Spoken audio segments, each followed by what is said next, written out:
going ahead with question 5 because the diagrammatic explanation of question 4 is same as of question 2. Now, how does the progeny formed by asexual reproduction differ from those formed by sexual reproduction? Now, what are we looking here at? Progeny differed from asexual reproduction to sexual reproduction. The answer which we heard want is something like this. So, make 2 columns. I'll show you 2 ways of writing this specific answer. Now, make 2 columns. Come on. In first column, write progeny from asexual reproduction. What will the progeny from asexual reproduction look like? And question 2, the other column will go like progeny from sexual reproduction looks like. So here we are supposed to make a difference note and write down the points which will show something like, which will go something like this. The progeny have similar genetic makeup.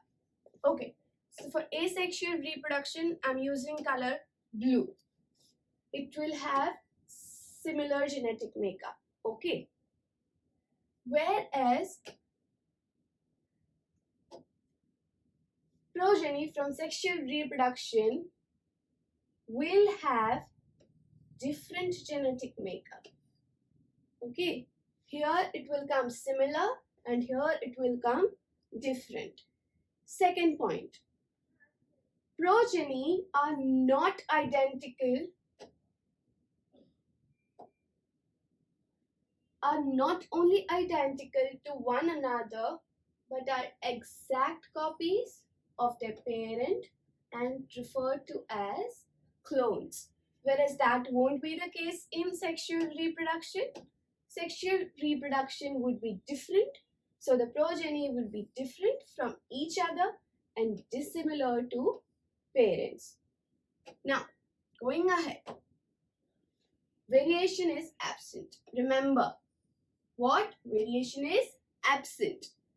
And variation is a common phenomenon when it comes down to sexual reproduction.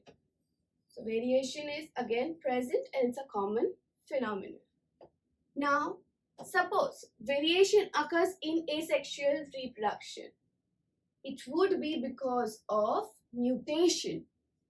Whereas variation occurs due to mutation. That's always true. Crossing over and recombination.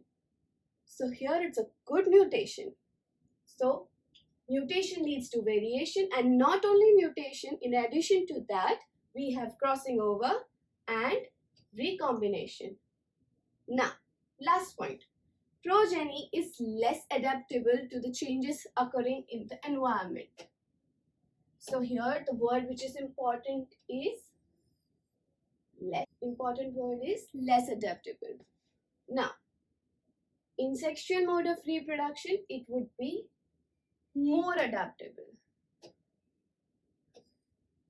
and to the changes occurring in the environment. So here the word which is important is more. Now, we got the gist of this. You can also write it in simple words like this. Make columns in which there are 3 passages. There are 3 columns. One is categories, the other one is asexual reproduction, and the last one is sexual reproduction. In categories, write all the things which comes in your mind. That would be genetic makeup of the offspring, clones, variation, crossing over and recombination, adaptable to changes or not.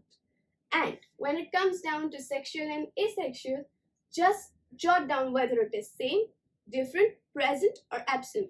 So in one word, the entire passage, the entire theme of a particular question would come down in simple words. Let's have a look.